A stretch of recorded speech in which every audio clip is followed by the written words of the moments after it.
কাকু একটা পাপড়ের প্যাকেট দাও তো।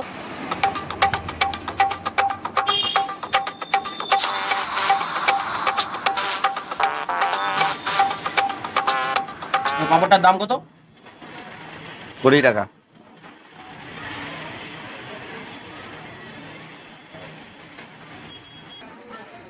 শালা কাকু তো এখন ফোনের দিকে ব্যস্ত আছে, এই সময় 20 টাকা দিয়ে বলবে 100 টাকা দিচ্ছি। আচ্ছা।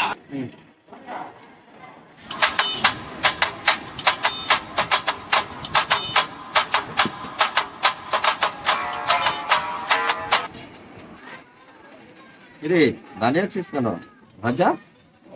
আরে কাকু আমি তো তোমাকে 100 টাকা দিলাম, তুমি আমাকে 80 টাকা ফেরত দাও। 100 টাকা দিচ্ছ আমাকে? দেখবি একটা জিনিস দেখাবো। চলো চলো চলো চলো চলো। তাই না? এই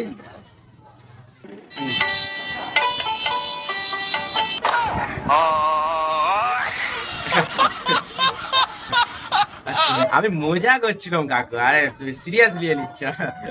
ঠিক আছে ঠিক আছে, ঠিক আছে আপনি দিতে হবে, আমি আসছি আসছি, ঠিক আছে। ওই দাঁড়া দাঁড়া দাঁড়া দাঁড়া।